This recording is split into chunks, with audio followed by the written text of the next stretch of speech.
Próxima paragem, Rádio Pistacchio.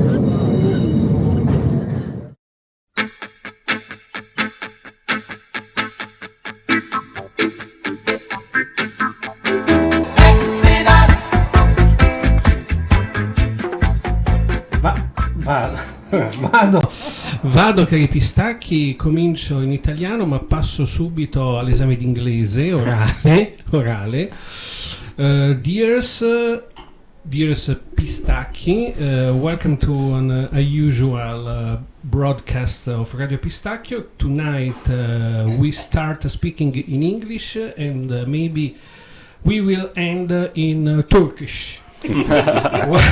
Once again, Musica will be one of the main actors of this movie that we are filming, titled Another Guest Who Will Pay for Our Dinner. So tonight we must say thanks to Gulami for accepting our invitation, and let me check another page. And Gulami, as in a job interview, could you please give us a brief introduction about yourself while I drink a cup of water? Wine, red, hyper red wine. Sure, I absolutely understand. First of all, thank you for having me as guest here. In English, which is not my first English language also. This is my third language. English is my third language. I was born in Turkey, in the high mountains of Turkey, let's say, very remote, in a Sufi family. And when I was 3 years old, we migrated with our family to Holland. And there I grew up. That's why I speak also Dutch and all this kind of stuff. In 2009, I started leaving Holland more and more because I was studying in that time Indian classical music in Kolkata. Because I fell in love with an instrument, which I discovered then. From young age, I was already always very intrigued in the sounds of the Orient, so the sounds of the East was for me very appealing. So from that journey, I went a little bit around the world, like Australia, other places. I came back to Holland, had an art collective as a kind of utopia for myself in a city where everything is focused on work, and where there is not so much space for creative input. That's how I felt the city of Rotterdam.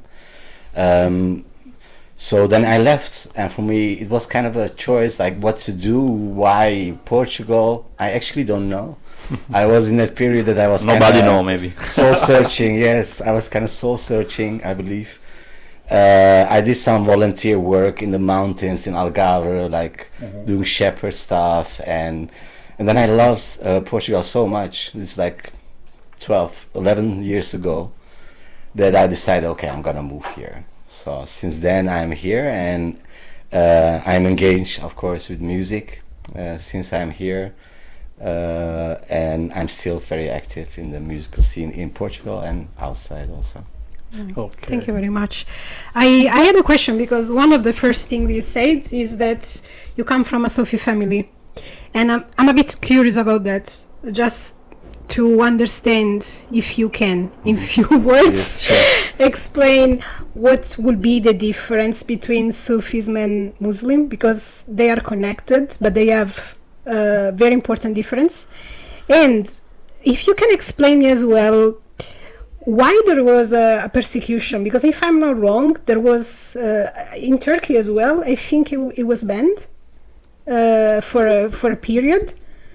And I never understood what was happening, why there was so much... the Sufi movement, you know? Like why there was so much interest into making sure that it was outside, it was considered something different from Islam.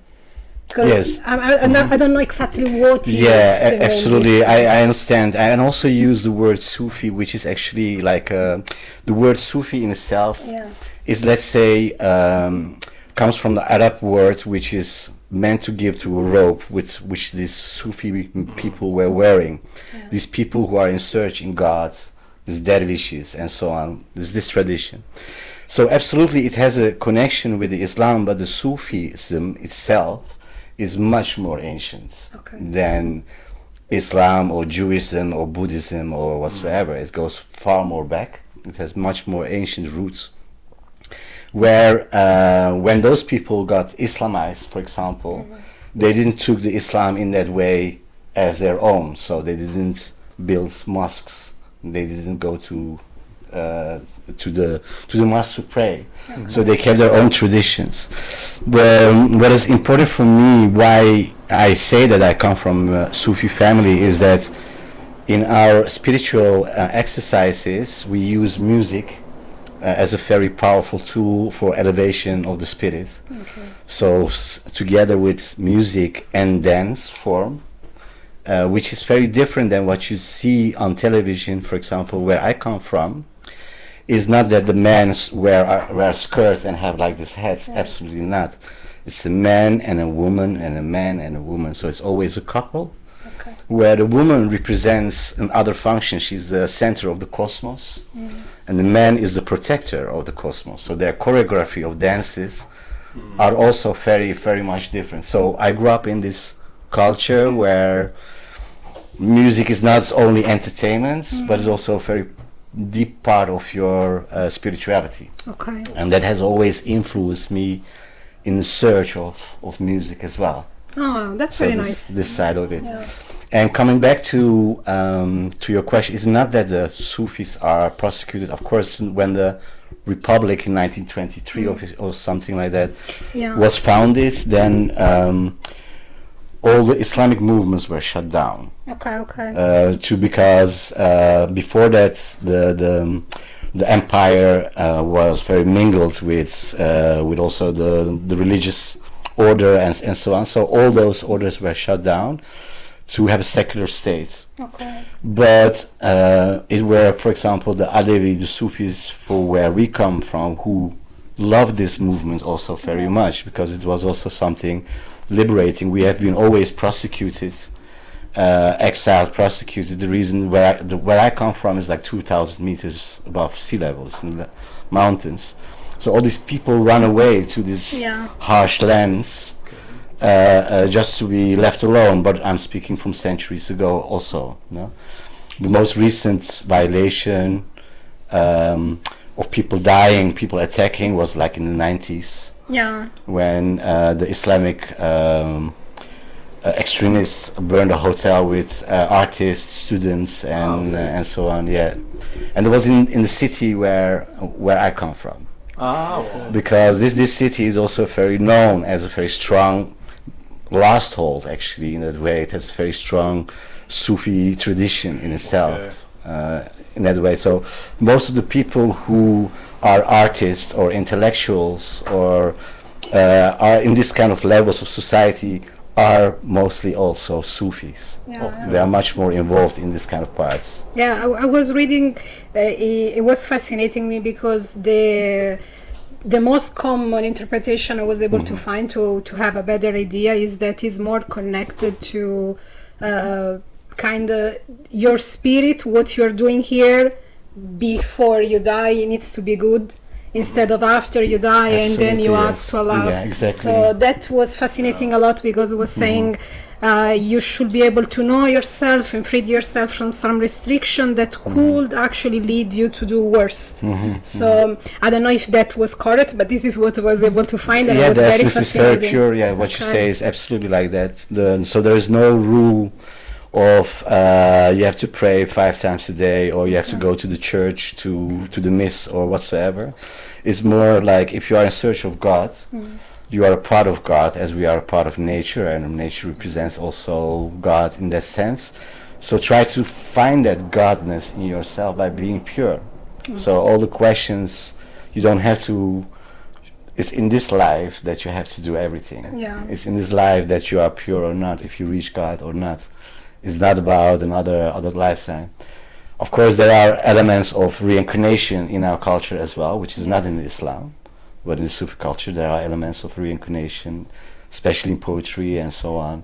A lot of these aspects as well. But it's more about know your essence, know, be pure, try to be pure, and then you will reach a state of goodness as well. You don't have to show it. Yeah. You know, Yeah. you don't have to show it by dress or by going somewhere or doing some ritual in a sense. Like you know who you are. Yeah. Yes, know who you are. Exactly, yeah. So there's like, in our culture, there's so much poetry about this also, of poets who wrote about this aspect of personal freedom. Because you have to imagine, like, religious oppression is not something new. It is happening for ages, centuries. So people who are in other culture or were like liberal in their mind, intellectuals in the time, they were of course against this too, in that sense. And so are you a Sufi activist? No, I'm not. No? Okay. No, I'm not. You ran I don't away like from activism. You ran away. No. But are you a religious, like a religious man? I'm not a religious man, I say, because I don't believe in a religion. Okay. I believe in spirituality. I believe I am spiritual, and I believe that everyone has his own perception or visualization of what is God. Okay. So, and I respect that. For one, it can be a statue, and for another, it can be a man or a woman or an entity or whatsoever. There are so many religions in that sense in the world. Yeah, so for me,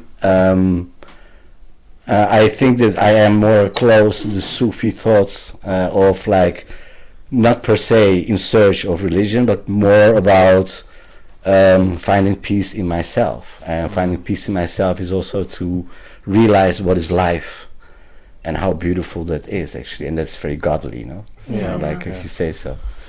Okay. And so that is part of the Sufi movement that for you is very attractive. This the moral maybe of the yes. The philosophy, and also it's about humanity. Okay. It's one of the first humanistic movements actually, because it believes in humans. Okay. It believes in the beauty of humans as well, in a sense, and believes in that humanism is not meant to kill each other or to do harm. That's not our balance. It's the system that brings this disorder between us. No? I see that Edgar is very ready Studying for his papers. I'm studying English right now. He's preparing a very good question. The book is on the table. The wine is on the table. The wine is on the table. The wine is on the table. Okay. Gulami. Sorry. Greece, Bulgaria, Georgia, Armenia, Azerbaijan, Iran, Iraq, and Syria are the countries that border Turkey. If any member of your family originally from one of this land, and if so, I would like to understand if any of your family members have some traits that you are able to recognize. Like, for example, my uncle say this and this because deep inside he's still I don't know, a true Armenian. Armenian or Greece, I don't know. Yeah, well, I like the question very much. And all these countries what you just summoned, which is around country, exist in Turkey as well. So all these people who are surrounding Turkey are in Turkey or have been in Turkey or have censored from Turkey or went through it from Turkey. Like if you do now DNA's research on me, for sure I have Italian blood. You think Italians just like hang around there on their point? No, they were traveling around. So humanity's always been traveling, migrating. That's our core, what we are always. And we have been in waves where we are actually being true everywhere in the world as well, no? So, especially the geographic point of Turkey is such a bridge in that sense that everything passes through. So in my ancestry, I have Armenian ancestors. Okay. I have Kurdish ancestors. I have Turkmenian ancestors. I have Georgian, Chechenian ancestors. So, but I don't have trace of them because it's also all in what happened in war of people moving, chaos, migrating, because these people were also migrating from one place to another place. So from my mom's side, I know that we have descendants from northeast of Iran, from Khorasan, for example. From my father's side is from Caucasus Mountains. My mom's side has also Armenian, because in the genocide of Armenia they took a child in their family, and that boy married with one of the sisters, like this, and this my grandfather, you know, like this kind of stuff. So it's a big mix, but it's not that we have trace. It's like more we are constantly trying to search what is our identity, because so much information also got lost in the past 100 years actually. Okay. Yeah. Interesting. A lot of influence. So Yeah. Because the border are many. And by the way, when I speak like English, guys, like everyone goes like silent and like out of nothing, everyone like very serious. Like We are focusing on you. okay. I can speak We slower. lost one word. Okay. I will speak slower. It's okay. Yes. For me, it's Okay. okay. Yeah. Alright. You mentioned Kurdi. Yes. I remember some years ago, that there were struggles and troubles between Turkish, Kurdish, and Iraqis, because they are on the border, right? How they manage to handle the countries there with that population that they claim for their own identity, right? They for their own land. What about them? Like the Kurdish people, they are one of the most ancient ethnicities of Mesopotamia. Yeah. So from that area, together with the Farsis, they are from one group family. So it goes ancient, like 1,000 years. It goes back that these people are there. At the same time, where the Kurdish people are living is like turmoil of all kind of wars happening, not only internally in Turkey, but in Iraq, in Syria, and so on. No, so in that sense, it's like in all those movements, what is happening with ISIS, for example, the Kurdish people were the strongholds who was stopping this again. So these people are from the mountains. They have always like centuries of history of survival, fighting. If it's like an emperor, or if it's a state, or if it's like a terroristic movement or whatsoever, it's like so these people are have been always under attack. Of course, there's in Turkey itself, because the Kurdish people, they don't live only in Turkey. They live in Iraq. They live in Syria. You know. So they live even in the Caucasus Mountains, certain Kurdish people. So it's like a widespread area. Like where I come from is also Kurdish people there. Is that far from your hometown, or? No, like you have to see that like Sivas, where I come from, which is like the center, was in the ancient times in the like a region where Kurdish people were also. I mean, but the Kurdish people were always like moved around, like from the east to the west 200 years ago in Turkey or whatsoever. No, so it has always been like that. And at the same time, the Kurdish people are not united completely. There are many organizations of fighting organizations who never could unite. And politically, it is just very tough. I mean, Turkey is very tough at the moment in general for everyone. But for the Kurdish people, it's sadly enough, like they still don't have any rights. they can speak their language, but is not educated on school and those things. Okay. Yeah. As you understood, we are very curious about Türkiye, all the boundaries. But you told before that your family moved to Holland. Yes. Why this decision? Economic reasons. Okay. Like many Italian people in that time, also Greek people, Spanish people, Portuguese people, Moroccan people who went to Germany, France, Holland, all these countries to work as guest labor. So my father was like hired in because he was a tall guy, strong guy, and he could do the dirty job what the Dutch people didn't want to do. Okay. Simple as that. Yeah. And then like this, no. So it was this generation who was brought to the West, and then they could choose to stay and then bring their family. So that's what my father did eventually. But that was in Rotterdam, or not? In Because Rotterdam. you mentioned before. Yeah, that was in Rotterdam. Yeah, I grew up in Rotterdam. It was always there in Rotterdam. Always there in Rotterdam. Yes, that's why. Yeah, that's why I understand. I had this hate-love relationship with Rotterdam. That's it. Let's say hello to your friends in Rotterdam. Hallo, hallo allemaal. Groetjes.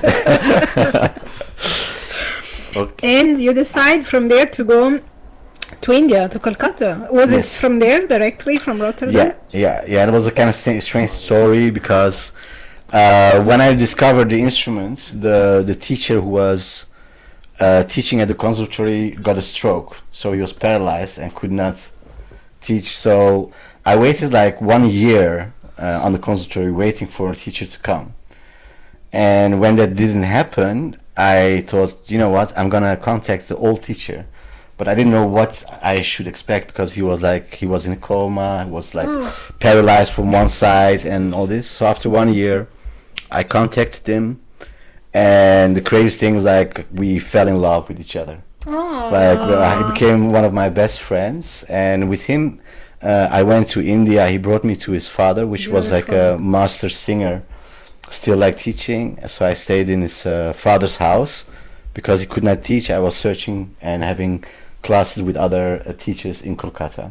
Okay. Yeah, that's my trip, and I had no idea what is India, what to expect. I was just in love with the music. It was just I wanted to know and learn that music, and I remember it was like very big culture shock. Like the first month, I was going crazy, and then of course later you get used to it. Also the food, you get used to it, everything. Which age you? That was like I was 30. 30. Okay. Yeah, 29, 30 years old. yes. So I changed everything. in that Completely, yes, from Yeah. another one to, yeah. You lived in India for how long? On and off, like 3 years. 3 years. Yeah. But mostly to study the Study. music. Yes. Okay. Yeah, it was. I was like a monk when I was there. It was like we had 2 servants in the house. I was waking up at 7, 8 o'clock, having breakfast, practice, lunch, practice, dinner, practice, sleep. Okay. Next day again. Wow. Very intense. Yeah, very intense. It was, and I had to do that also. I wanted to challenge myself to do that. So that was for me also very amazing spiritual awakening to be in this kind of intensity of music. Yeah. And since your passion for music, you were saying you traveled due to that, for the passion for Yes, music. yes. So is that why you were to Australia for the didgeridoo, or No, to study? yeah. Okay. It's because everyone usually that likes music, they go, okay, I need to study, I need to learn to play the didgeridoo. And No, like I like spontaneous things in my life very much. So I'm very impulsive when it comes to decide where to go and what to do. It was in the end of those 3 years that I was in India, and I had just enough money left to buy tickets to go to Holland, and for the same price I could go to Australia. Oh, okay. And it was like, okay, and I didn't know anything about Australia. So I just like for fun on an evening I went on the website of the government, and online I applied for a visa. I had it next day. Beautiful, yes. Like next day was like 24 hours, like okay, this is a sign. And funny thing was like I just knew one writer in Melbourne when I arrived there. So I had just one phone number, and I had only 50 euros in my pocket. That was my beginning in Australia. So after that, I buy a telephone card, I buy a bus ticket to the center, and then I saw a beautiful building, and I didn't know that I could not play there later. It was the city hall. I sat in front of the city hall, start playing, and after an hour, I had like $150 in my pocket. Yeah. Called my friend and say, "Hey man, what's up?" And I come to you like this. Beautiful. So that's how I started to travel there. Okay. Do you remain always there in Melbourne? No, like I went up north, and in the end I kind of got stuck in Byron Bay, which is like yeah. I don't know if you ever heard Yes. about it. It's like in the most Middle Eastern point, very rural but very international as well, kind of hippie place. And yeah, I was like this guy living in a tent for 8 months without shoes, you know, like this, this kind of stuff. And Beautiful, having yes. beautiful, like surfing and playing, whatever. Yeah. Okay. So to understand better, when do you have the first contact with this beautiful instrument, sads? The saz, yeah, like because it's I come from this family where this instrument's holy, or this culture where this instrument's holy. Is like in every household there is a saz, almost. Okay. Like a guitar, you could in find Europe. in Europe. You Yeah. can find this instrument. Okay. So I don't remember when I started, Okay. but I must be very small Okay. when I just start touching it and doing it. Yeah. When you was in Holland, you continued to study in a musical school? Yes, yeah, and exactly, yeah. Oh, okay. I studied there in music school, and then later when I went to the conservatory for Indian music, they didn't have, so I went to India to do it. Okay. Yeah. No, And all the other instruments, like I started to doing like autodidact. So I'm an autodidact musician. Later in my later years, I learned how to read notes and music theory and so on. But still, my method of learning, for me, the fast way is autodidact. Autodidact. Yeah. Autodidact. Okay. Well, Yeah. So now I'm very curious to hear him play. yeah, we are Can, near to listen. yeah. No, before to listen, last question. You remember that one time you talk about a big figure, is like a master that teaching you something about saz. Maybe in India you're talking about the. I remember that do you have like a big master in music? No, I had like different teachers when I was in India, but I lived in this big master's house, which was the father of this man, ex-teacher from the conservatory. I went to his house. When? Sorry, where? Where? In Kolkata. So when I met him, he was 83 years old. He was already retired, but he was still active, and in his house there would still like students coming and practicing. Wow. It was one of the most beautiful musicians and men I've ever met in my life. It was fantastic. I learned a lot from this master, just by telling stories, and also, of course, theory of Indian music as well. Because sometimes they are very greedy in sharing information, and he was very open in sharing all kind of information. Yes. Cool. Wow. Yeah. Some secret, maybe they. You know, it's like it's how it is. You know, this apprentice, old way of teaching is like what many times happens in this old master way in India is that the masters, they will keep the best exercise, the most difficult ones, for their sons, or for one student who is marvelous, who's like super talented. Then they will give, and that's how the family line always continues of being master. Okay, curious. It's very difficult to get through this hierarchical. Okay. You see, my English is not good. You know. Perfect. Yeah. Okay. And after we can talk about the Indian music that you told about. Sure. But while Gulami preparing his salsa, where is the wine? We grab another bottle of wine. Yes, behind you. Can I do this? Okay. Finally. You want me to play one piece? Yeah, you can show. You can play like I don't know, 3 minutes, 5 minutes, 4 minutes. You know. As you It's as you as you want. Okay. As you want. I will just sit here. Is it okay? Yeah. As you want.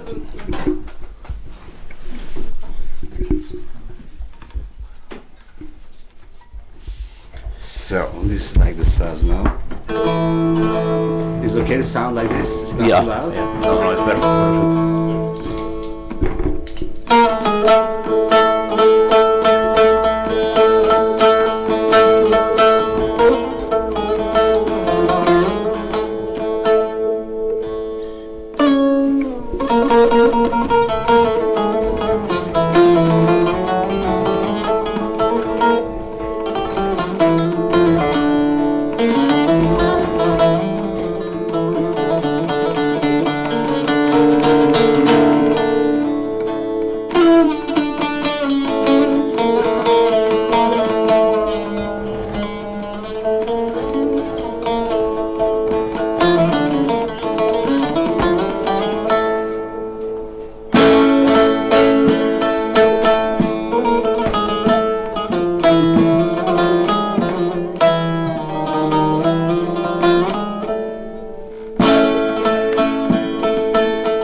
It was very good.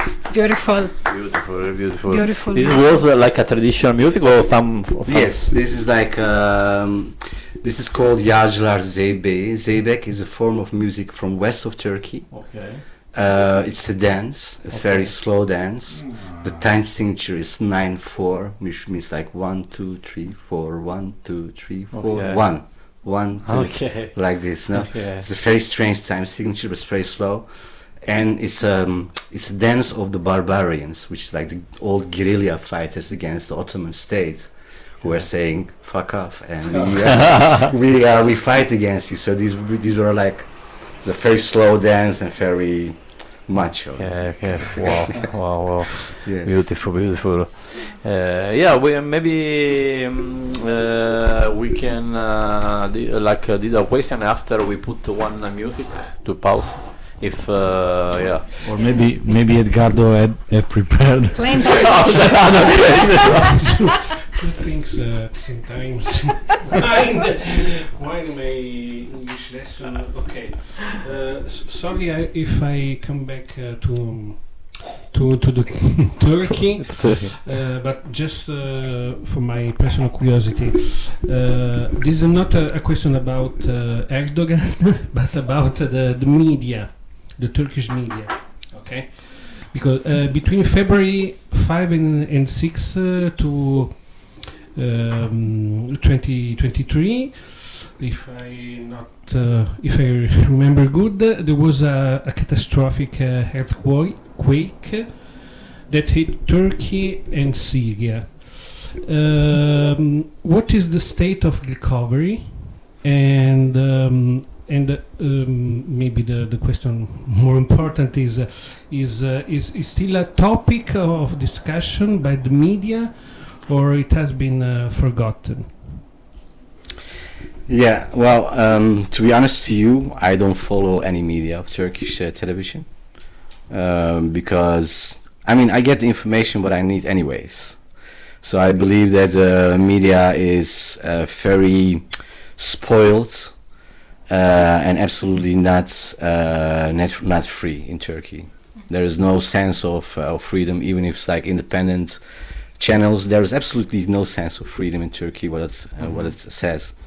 that one person can be in power for such a long time doesn't show also that this is a very democratic system, that the democratic system doesn't work in a say. So it is again like, for example, what you have in Russia, like a Putin, which is an autocrat. You have in Turkey also with Erdogan, which is an autocrat. And of course, in everywhere in the world, media is a big frontier of the people who owns the system. You know, so they will always work for the system. I believe the death rate in this earthquake was like around 40,000. So first of all, the same earthquake happened in Japan, was 50 people who died in Japan. What happened in Turkey was 40,000. It's not about only like that so many people died, there's also the layer of corruption is so deep in society that, you know, like with contractors, cheap material, all these kind of things where the government officials are also, of course, involved in all these kind of things, which is like clear as anything. And the fact that somehow the people who are in power and who has to give responsibility for all these mistakes are still managing to stay in power and nothing is changing. Yeah. So that's a big question, which is not only relevant to Turkey, but is also relevant to many places in the world as well. So it's like we are not, unfortunately, we are not living in a free world. We are living in a very controlled world where the media is a very strong weapon for the people who are in real power. Of course. Do you still have some family in Turkey? Yes, of course. Yeah. Or they experienced this earthquake, or they were far away? They felt it. They felt it. They were far away, but they felt it anyways. Things that I could not enter Turkey for the last 10 years because of my military problem, which I didn't pay, and because I'm a pacifist, I didn't want to do that stuff. Okay. And now I've solved the problem, so I can enter again. But yeah, that's also a difficulty in that sense, no? Like we still have this very difficult things. It's like it's still not changing. And besides that, the country is like having other issues, which is like the Arab gentrification, which is coming. So it's opened up to all the Arab countries, and they are buying all properties everywhere in the country.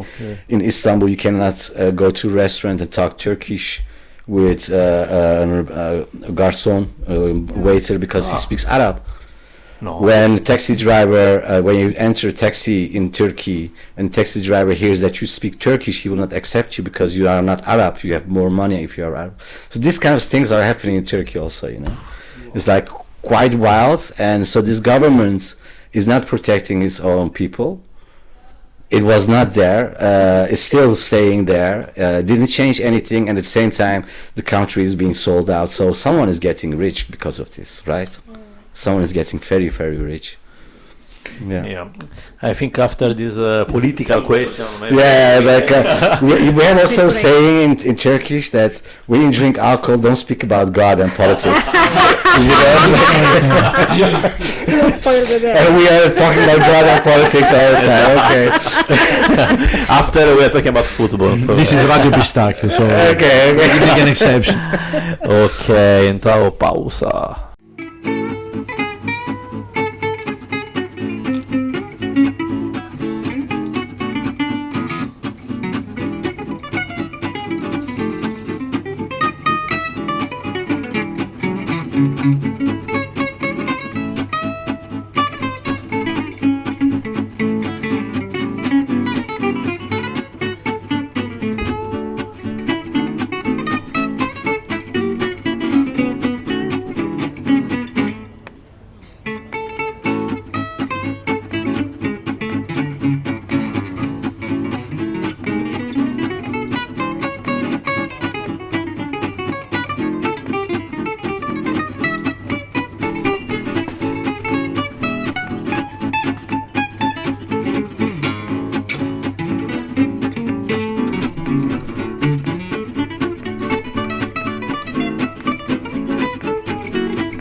Come back? Okay. Let's not be racist now on radio. Can you repeat the question? Sorry. We were asking offline, but now online, on air, if there is a big difference from the Arab world from the Turkish world, because our guests were commenting. Sorry, I interrupt you. Before we thanks Marian, is a friend of Gulami too, for the music. Is Django, Reinhard, Gypsy Jets, Django Tiger, his band. Bravo. Very big host. Thank you, Marian. Bravissimo. And after, you can continue. The question. Gulami can continue. Okay. The answer. Culturally, there is absolutely a big difference between Arabs and Turks. We don't look alike in any sense culturally. We don't have their habits or rituals.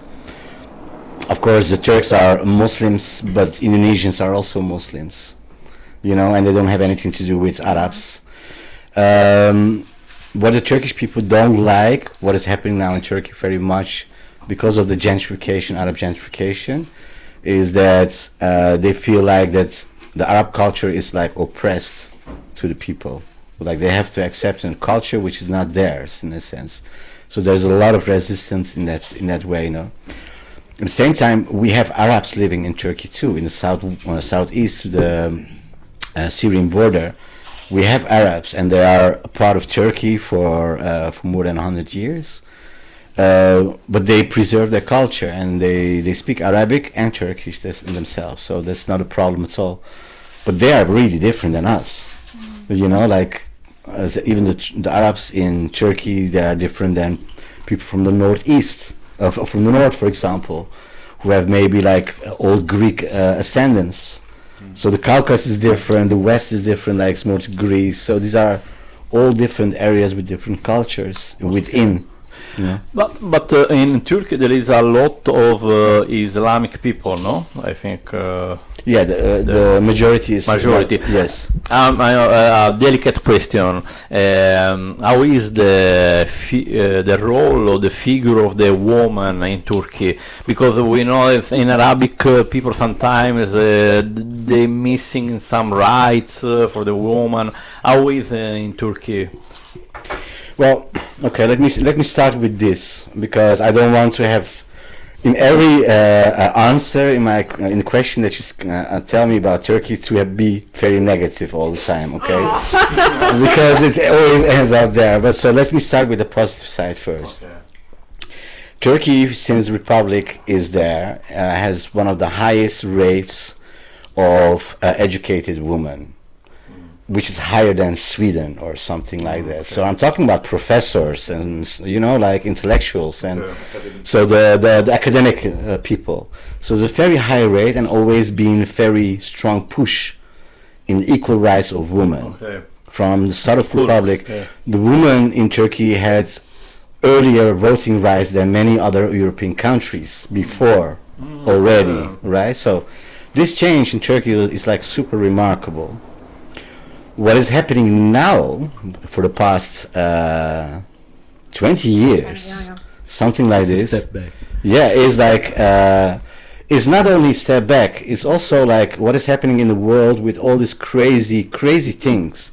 So for instance, like in Turkey, I'm going back again to the negative side, is that there is, for example, now the crazy discussion going on that if a child is raped, a child of 12, 13, girl child is raped, and she consented, then the raper is free.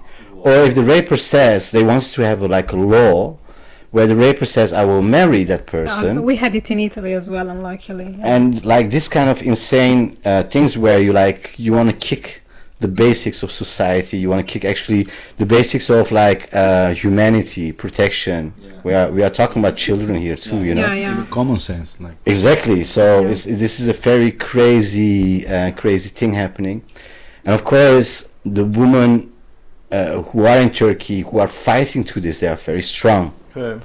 right? And there is really a movement of women, but on all fields it's very difficult. It's very difficult in a country like that, you know, where there's an attack on one side, which is like an Islamic government proposing this kind of laws. It's like that's the paradox of everything. You would say an Islam person should not approve this kind of things, right? Like a child rape or sexual misabuse or whatsoever. Yeah. But this is reality. This is like you cannot shove this under the carpet. No. This is what is happening, you know. So there is a strong movement, feministic movement happened also in Turkey, but it's a minority in the end. It's not strong enough, and people have also other problems. They have to survive economically still, Okay. you know. Yeah. Unluckily, it's something we had in Italy as well. I think it was only removed in 1980, and we call it matrimonio riparatore, in which if a woman was raped, abused, they could marry the perpetrator. Seriously, that's insane. And they were not going to jail. They were forced to marry. Of course, yeah, honestly. like in the situations. And we really had like a big case about that, because this was happening a lot in the south of Italy, and there was a particular case of a woman in Sicily, in Trapani, where Salve is from, that after the Second World War, this happened, and not only she was forced, but she didn't do at the end. The guy that raped her was one of the guy of the mafia.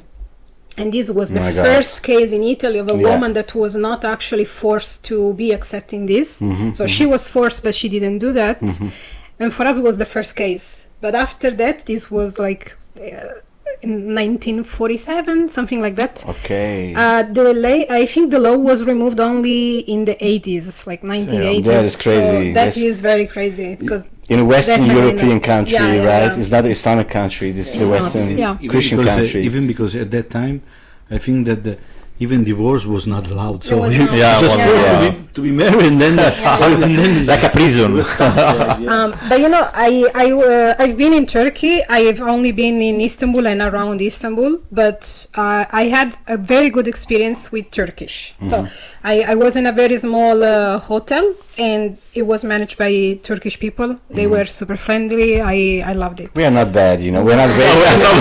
I thought it was happening, but we are not rapers, you know. Like, I felt really welcoming. Of course, Everyone of was course, very for friendly. I had some bad experience, but they were not Turkish. They were Arabics. okay. Okay. So, Okay. but with Turkish, I only got very good experience. Yes. So, Yeah, exactly. I could see myself as well the difference, and this was 15 years ago, 12 years ago when I was there. Yeah, exactly. It's a different way of approach. Like, Yeah. what I believe, like in the Republic time, in that, and when I say there's a high rate of educated women, means that the education level is generally high in the country itself, except the countryside, except all those poor places, right? So that gives also like a certain sense, like of behavior, a certain civilized way of behavior. I believe in that way, you know. So yeah, I don't know. It's just sad that there is like they want to go back to an era which is like absurd, but I believe it is try to attack society, divide society, and then do everything economically, whatever you want to do. That's like the game plan, you know, what they are doing at this moment. Like let everyone in, especially like in other rich people, because they are really buying land and all these things as well. No, they have the oil. And there's no protection from the government against it, so it's kind of a weird thing. And because that shows also like how corrupt everything is. They benefit so much from this, of course, must be. Okay. No. I know Ed has a lot of questions.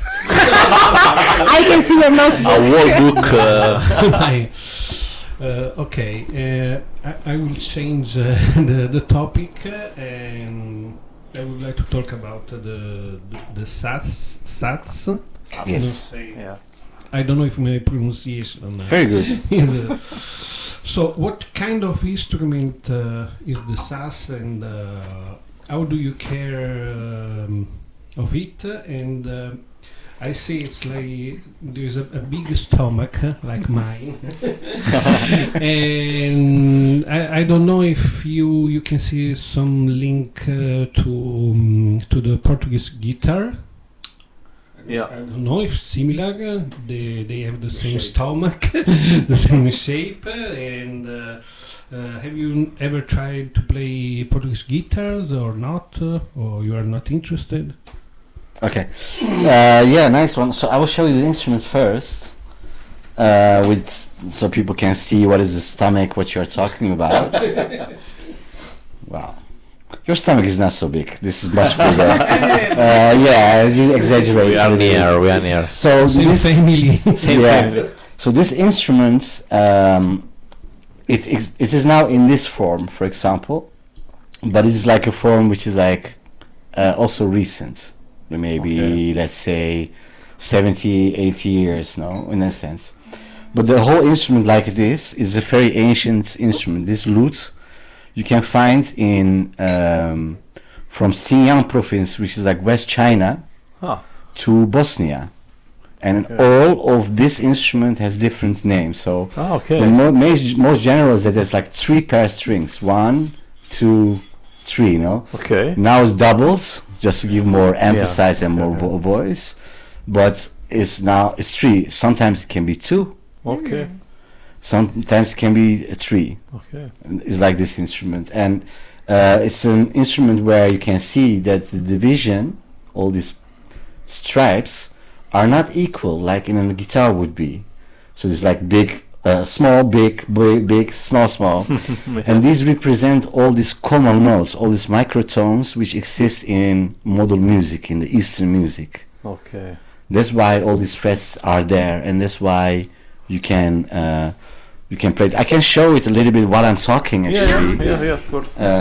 Like a music lesson. Yeah, like short introduction to, So, as you can see, it's like a different division, no? Like here, if I play major, for example.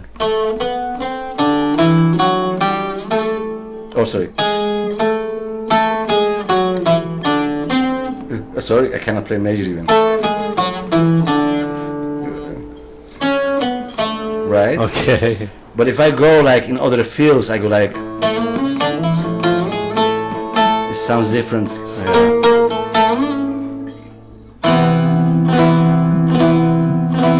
Different, so it has all different kind of colors. Okay. Which is different than a guitar, for example, no? So this instrument you can find everywhere, and mostly it's actually for singing. Okay. It's accompanied. I just played a song for you, like for instrumental, but actually it's accompanied to sing. Okay. Do you sing? Yes, I do. Oh. You want me to sing one? Yeah. Okay. Good. I will do one composition, which is like a spiritual composition, Sufi one. Okay. Is my own. So inspired by a poem from 400 years ago. So this like I made the music, and the poem is not from mine. It's from 400 years ago.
indim yüzüme sürdüm.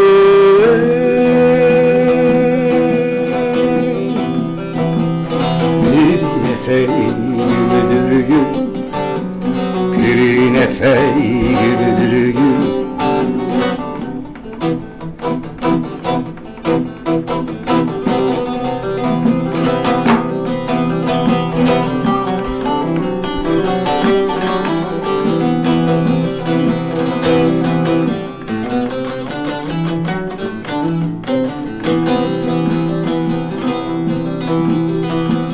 Gül alırlar, gül satarlar.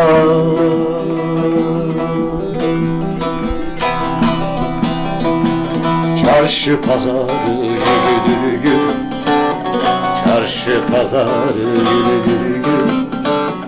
Gül alırlar, gül satarlar.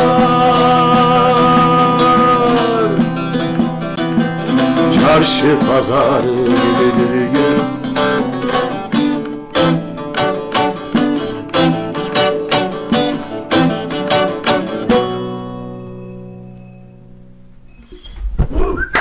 Amazing. That was very beautiful. And Hypnotic. You composed invented, this? yeah, you Yes. composed the music for an ancient.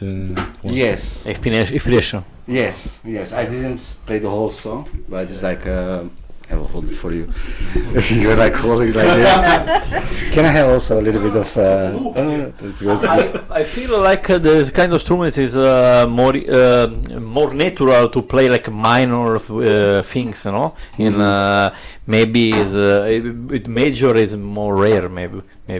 Yeah, Or, like of course we have not like major skill like you Okay. say, but we are like kind of majorish scales as well. Okay, no? okay.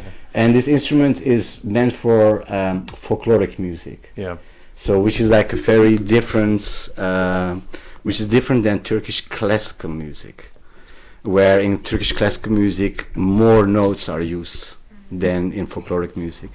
So here I don't have so much chomal notes or microtones, whereas in Turkish classical music there is being used 54 notes.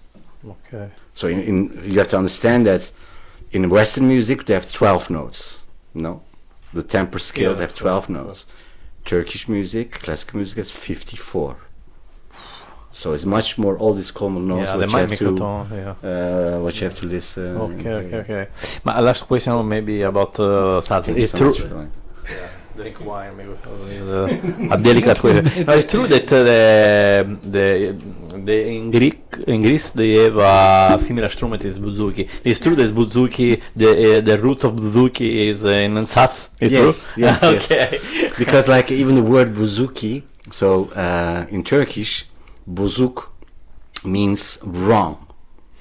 Wrong. Yeah, you know. Wow. Why wrong? Like especially for this reason, that in Buzuki it's like a guitar, it's equally divided. Okay. It's not unequally divided. Okay. So for the Turkish ear, it's Okay. wrong. No. It's like it's like no, it's not correct. It's like wrong. Come on, you should not do that. So it's like Buzuk, and Okay. and the Greek grammar, the pronunciation is always to put e, no? Okay. So Buzuki comes Okay. from that. Okay. Yeah. Wow. Very Comes cool. from this instrument. So But the Greek people agree with this history that you said. 100%, 100%, because it was the Greek people in Turkey who developed the Buzuki. Okay.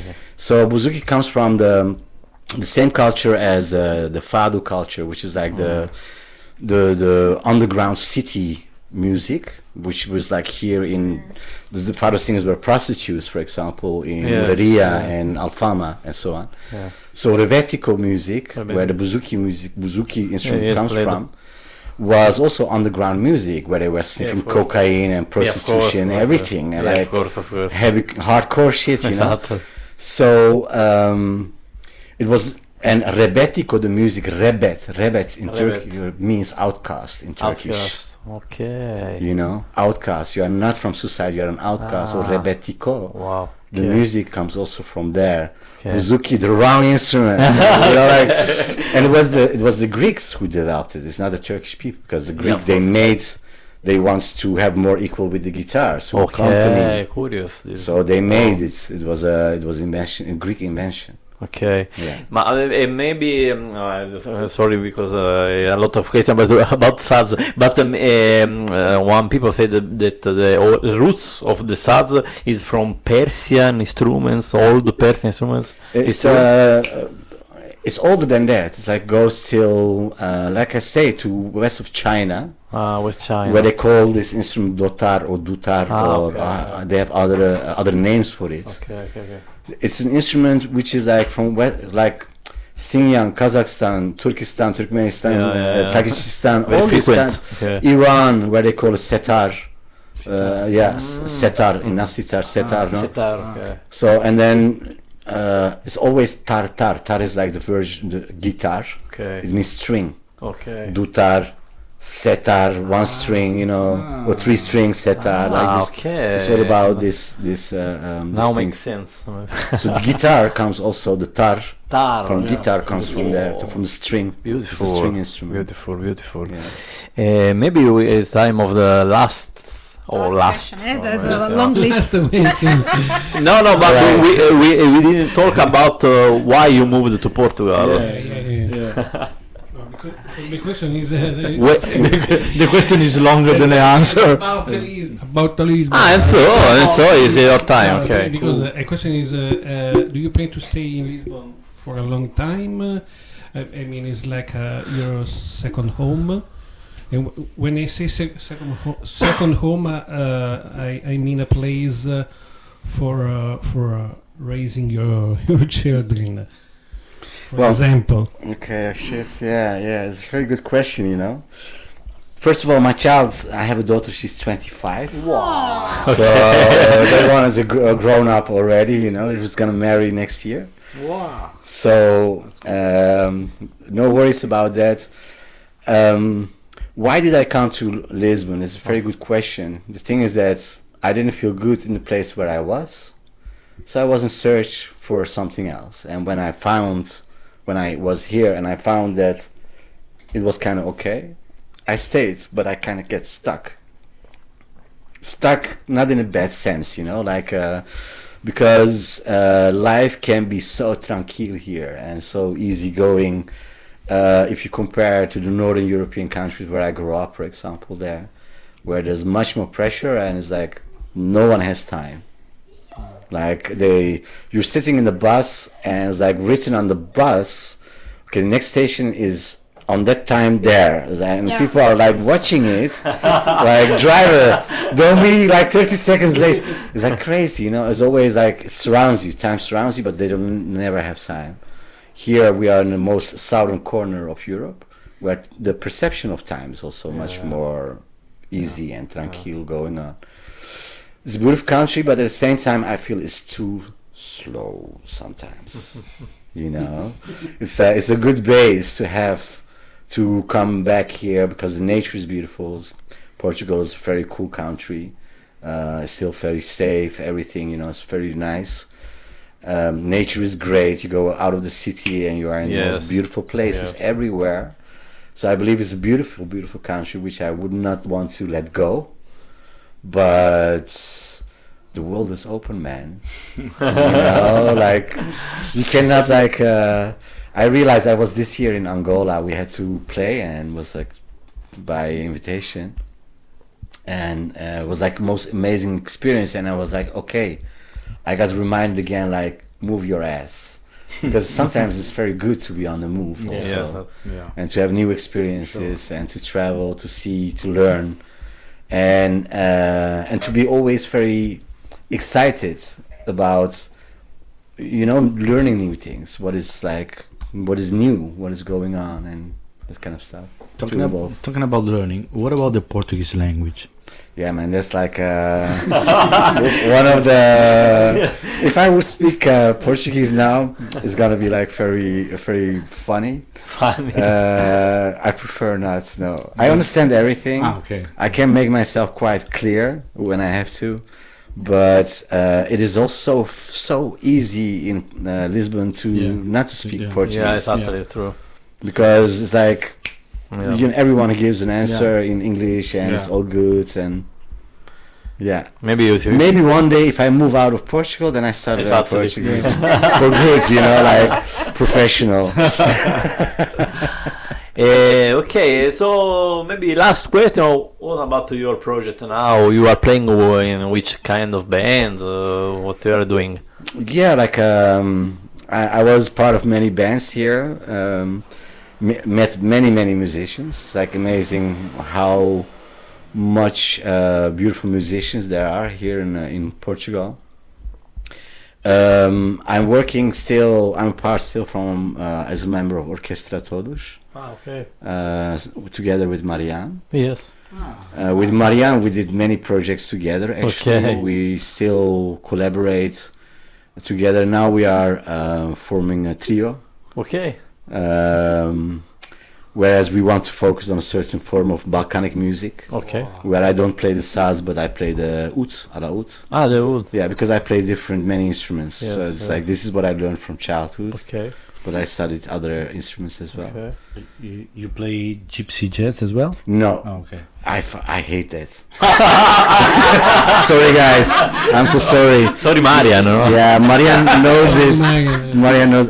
I'm sorry. It's like beautiful, but very boring for me. Because rhythmically it's quite same. Yeah. Like also for me, I mean what they do, the virtuosity, everything is very cool. But I'm also percussionist. I also play, rhythms. And I come from a country where we have the most crazy rhythms. Yeah. So 1, 2, 3, 4 is like not helping me so much. For him, play violin is different, right? Yes. Because he can go anything. Solo, maybe. The rest, the guitars and drums is always the same. Yes. For him, is like. Of course, it's like if you want to improvise as a solo instrument, as a violinist or a clarinet player in gypsy jazz, you it's can perfect. Do whatever. Yeah. And I'm playing actually with two. So the trio is Marianne, another friend of us who's a clarinet player, but he loves gypsy also. Just like swing and but they know it. I respect, and out of respect, sometimes I even go to the concerts. So like I even go to the concerts support. Gulami, sorry, but we have to say to you that in your episode there is a Django music. Bravo.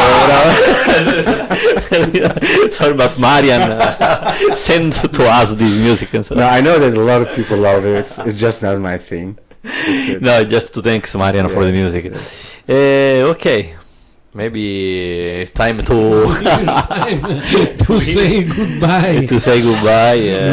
Gulami, thanks so much. If you have some questions to us, if you want to ask something to us, I don't know.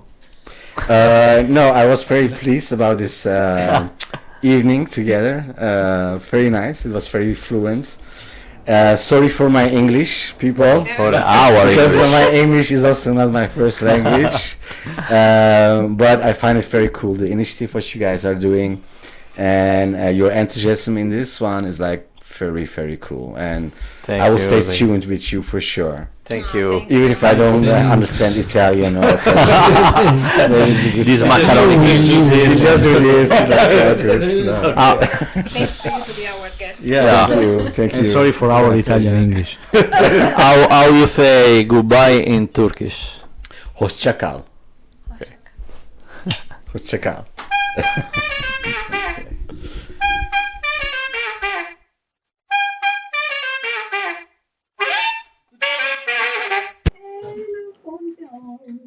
Che non sto andando? Diventa la siciliana. Prova microfono, salvo. Come sono qua in ordine? 1, 2, 3. Uno qua, uno questo qua. Sì. Microfono 2. 3. Vai tu, Daphne o Ed. 4. E devi parlare così. 4. Questo si deve aumentare al massimo. Però non parlare così, perché l'ultima volta facevo così. Prova così. Però Ma fate le prove ora. basta che sia con l'angolazione giusta. E qual è sta cazzo di angolazione giusta? Piccatelo in gola. Right angulation.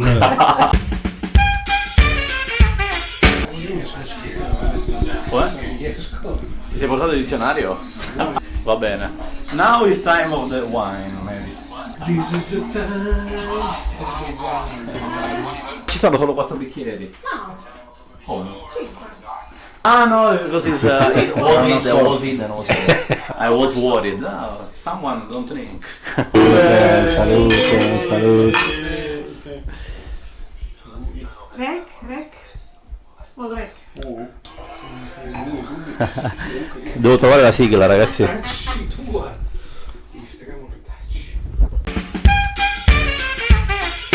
So this interview will be a short me telling or giving answers on your questions, telling about my story.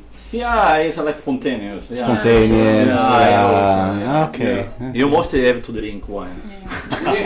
I will do my best. Okay. It's very important. This is the first time we have questions that actually because it's always a requirement. Yeah. But exactly it was very neat. It was like, oh my gosh, it's so bad. I'm going to write down some questions. Yeah. No worries. I will do the talking.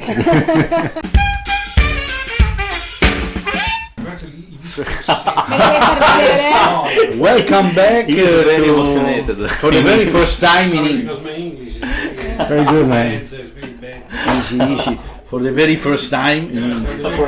You know, you just have to do like the accent, like American accent, and it's like all good. It's great.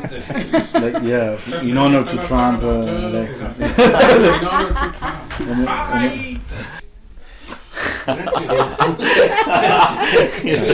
Like this examination in university.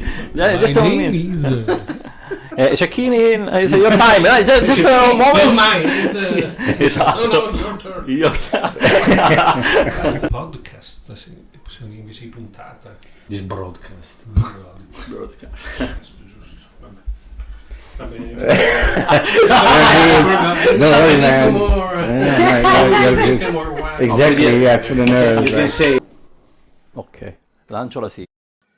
Come ti prego? Iscriviti al canale. Iscriviti al canale. Ora.